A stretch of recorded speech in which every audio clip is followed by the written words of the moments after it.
Boom! What's going on, guys? Welcome into your energy news beat here on this gorgeous Monday, November 2nd, 2020. As always, I am your humble correspondent, Michael Tanner, coming to you from an undisclosed location here in Denver, Colorado. Joined by the executive producer of the show, the purveyor of the show, and the director and publisher of the world's greatest website, oilandgas360.com, Stuart Turley. How you doing today? It's a beautiful day in the neighborhood, and I'm ready to rumble.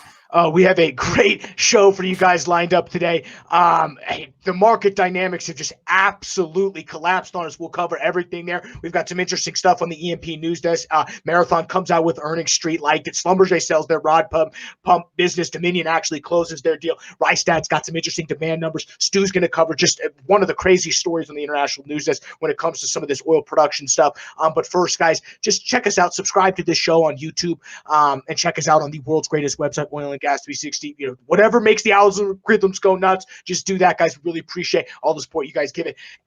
I mentioned that fundamentals have just absolutely collapsed. If we look at the equities market, heading into the most contested election in 25 years, with coronavirus cases topping 99,000 per day, which cases is the big number that the street's covering right now. We have, to give you an idea, the top 5 records has been set in the past 8 days. Markets up all around. SPY up 0.9%.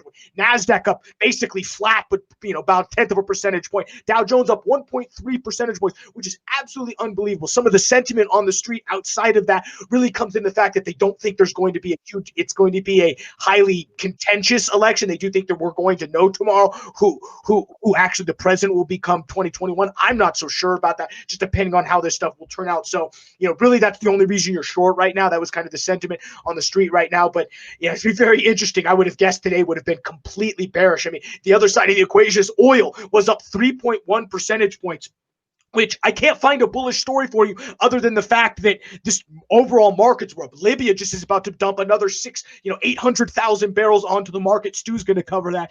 Oil was, down at $34 to open up the trading session. To give you an idea, we almost saw 33. We were sitting, low of the day was, 33. Yeah, we saw 33.64 as market opened. Okay, slowly chunked its way back up. Currently trading 36.92. So it's just wildly interesting. You'll hear that on the international news desk. Natural gas prices down 3.5 percentage points, $3.22 back into the curve, $3.13. Big, really it's just a warm front movement. I'm sitting in Denver right now. We were cold last week, warm this week. We're going to see some cooler weather throughout the Northeast, but really what's driving that natural gas market down is that cooler weather heading into that longer term forecast that we're covering. As I mentioned, natural gas currently trading about $3.22 and 7/10. XOP up 4 percentage points. I mean, just absolutely wild right now. 42.42. OIH Oilfield Services up 6 percentage points, about $5, 101.45. Some of our biggest equity movers will start on the downside. Gulfport Energy, they're obviously down. They've declared bankruptcy. Telranian, they're down 6 percentage points. Sanchez Midstream, to get associated with Mesquite Energy, down 7 percentage points. Abrehas, they were down 1.5. They're down 4 percentage points. Our friends at Earthstone down 4 percentage points. So, I mean, it's just, there's some red numbers. I mean, we some big numbers on the upside, though, Stu. Look at, SM Energy up 10 percentage points. They dropped earnings on Friday. We covered that. Street liked the reaction today. They're up 10 percentage points. Sandridge, they're up 12 percentage points. Par Pacific Holdings up 22%. Fangs up 7 percentage points off the fact that they should have some good earnings. Their guidance last quarter was good. They release earnings tomorrow. There's a group of 4 companies releasing earnings tomorrow. It's kind of, imagine that. We're going to release earnings on the most, if you're releasing earnings tomorrow, I'm highly skeptical, but the street does think that you're going to do well. You're trying to bury it throughout the news, but we'll cover that in a little bit. Stu, what do you have in the international news desk for us? Hey, Michael, that's a good point. Hey, a couple things. Reached out, and we've got some information of what the Middle East thinks about Biden and Trump. And I thought it was pretty interesting. They feel that Trump got out of the Paris Accords. Yep. And he was a bad man for doing that, but they forgot to tell everybody around the world that we have lower CO2 output than we ever have in the history of the planet. Yep. So that's kind of funny. But then when you take a look at oil producers, how events will unfold in the Middle East, a Biden administration may re-engage with Iran, providing limited sanction relief and allow crude back on the market, which would drive prices down again and again hurt our wonderful U.S. shale producers again, mucking up totally with prices. So just I'll say it's another nail. It would be another nail in the coffin. That is shale oil. And it would be a national security issue. It would. Hey, moving right along to going over to Total Petroleum in Tanzania for its EACOP pipeline construction. This is kind of cool. It's nice to see somebody that's actually getting a pipeline put in place with that. This is going to help the local people. It's going to help local jobs. It is actually a pipeline worth looking at. Fun fact, my dad is a Tanzanian citizen, so I'm all about this stuff. Oh, we love Tanzania. We love that. I didn't even know that. Hey, by the way, take a look at this bad dog here. We got our buddies over in Libya. As we talked about in our podcast this morning, we've been on this since a dog on a June bug. No, wait, a crow on a June bug. Yeah, that's it. Fly on manure. Yeah, whatever. We've been on this bad dog. Now, here's the thing. Libya needed help. Turkey stepped in and got the help. Last week, they were at 600,000 barrels per day. This week, they're at 800,000 barrels per day. It is the Crescent wells that are coming back online that everybody knows what that is. Now, here's the biggie. The story or the prediction is that they're going to come back to 1.3 million barrels per day in 2021. Here's my numbers. You heard it here first. They're coming back online to 1.2 million barrels per day by the end of 2020. You heard it here first. Yeah, we're going to hold you to that because that's quick. I mean, like I said, they were at 600,000 barrels last week. News drops this week, 800,000 barrels. And that's really, when I heard that on Sunday, Stu, my immediate action was short oil. We're going to see $30. Fact that the streets responded 3% increase. Man, I mean, you want to talk about just the overall markets being a little bullish, that driving oil prices up. Unbelievable. The fundamentals have really collapsed on that supply side, specifically when we move over to the U.S. shale side. Rystad comes out with a report. They originally had peak oil 230 or on 2030 at 106 million barrels per day. They've currently revised that down to 2028, 102 million barrels. So that's 4 million barrels off what they expected peak oil demand, with, depending on what service you subscribe to, 90 to 95 million barrel demand going on right now. Unbelievable that 4 million barrels is now just going to be wiped out. I expect that number to continue to rise a little bit. I mean, just again, these bearish fundamentals coming out, and yet the bulls win the battle today. So that's why, sometimes you just have to chalk it up to what's going on in the markets. On top of that, before we dive into marathon earnings here, 2 M&A deals. First, we covered this Dominion selling all of their assets to Berkshire, the Berkshire Hathaway has closed on their sale. As remember, Berkshire Hathaway was selling their Dominion Energy assets for about $2.7 billion in cash and about $5.3 billion in debt, so about $8 billion. They close on that. They expect it to remain on their closing Hart-Scott-Rodino assets in early 2021. So that was announced a couple months ago. Finally closed the book on that. That's a good payday, Stu. We might gotta call them up, see if they want to be a sponsor of the show. We know they're liquid right now. Speaking of someone who's liquid right now, Lufkin Industries is a company of KPS Capital. They completed their acquisition for the North American rod pump business of none other than Schlumberger. Schlumberger's like Oprah right now.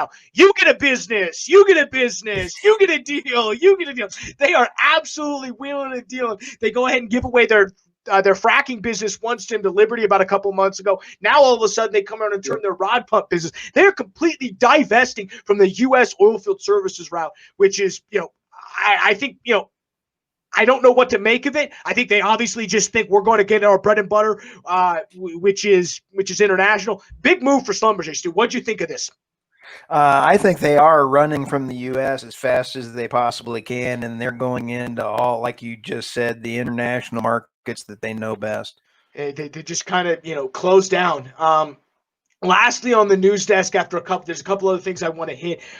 Marathon did report their earnings today. Couple things. They lost $1 billion on the quarter, which on its face value doesn't look good. But really, when you think of Marathon, I think you have to think of they're slightly more of an integrated petroleum company. I know if you get on Twitter, they hate Marathon for a lot of these reasons, but you really have to kind of look at them like a super major because they have both upstream, they had some midstream, and they have downstream stuff. So they act in sort of that. I mean, the stock price being at $4, you wouldn't think it's a super major. But so they lost about, an adjusted loss of 650 million. So, I mean, even the non-GAAP can't even quite look good. Part of that is because obviously COVID related, their refining stuff. But remember, guys, they sold their Speedway business for $21 billion in cash to 7-Eleven, and that hasn't closed quite yet. They've already winded down some of the stuff. And part of the reason part of the reason why that's important is they did not include any of their refining numbers in this report. I think that's partly why the street's a little more positive. I think they were expecting that loss to be a lot more than it really was because, and when we see hopefully Q1 earnings come out, we'll be able to see that 21 billion cash infusion. We'll be able to clean up some of that debt stuff they have going on. They started up their Dickinson, North Dakota renewable fuels facility. Man, that would stink. Renewable fuels facility in Dickinson, North Dakota. I've got some buddies who've gotten stuck there. Not a fun time. Their available liquidity exceeds $7 billion. So, that's really the only earnings we have today. As we know, SM dropped. They dropped them on the after the show dropped on Friday. They're up 10 percentage points today. We've got 4 companies doing earnings tomorrow, which is crazy. You have the most contested election in history, and there are 4 companies, Diamondback, Callon Petroleum, and Centennial Resource Development, decide to drop earnings tomorrow. Interesting. What my initial reaction? What are you trying to hide? Because I don't think anybody is going to be covering that. We also have to give you an idea. I saw on Twitter today some of the ratings for some of the bonds, corporate bonds. I ranked them worst to first. So these are some junk bonds to watch out for, guys. Triple C minus, Jonah Energy. Ugh. Triple C, Bill Barrett Corp. Triple C. We love our friends at Great Western Petroleum, but they're triple C rated, unfortunately. Carrizo Oil and Gas. Negative B minus. Gulfport Energy D. Laredo Petroleum B minus. Centennial Resource Production CC plus. What are some other good ones in here? Vine Oil and Gas my son's C. report card. Yes, triple C plus. That's about as average as you can get.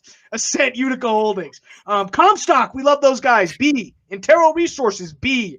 Range Resources B plus. So I mean, there's some bright sides to this. But I thought it was interesting. We see some of the bond rankings.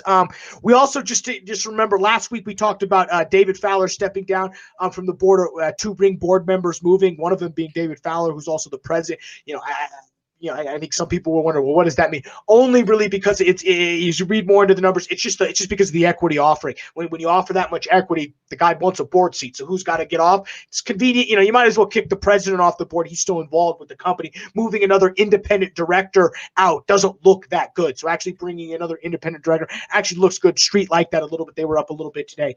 What else am I missing here, Stu? I think that's everything. We missing anything for the show today? No, I think you did great, except reading my son's report card, and we will never have the Chamber of Commerce as our sponsor from that place that you had mentioned. No, definitely not. But with that, guys, we're going to go and let you get out of here, get back to work, finish up your day. Thank you for checking out the Energy News Beat here on YouTube, Oil and Gas 360, via the world's greatest website, oilandgas360.com. For Stuart Turley, I'm Michael Tanner. We will see you guys tomorrow for another show.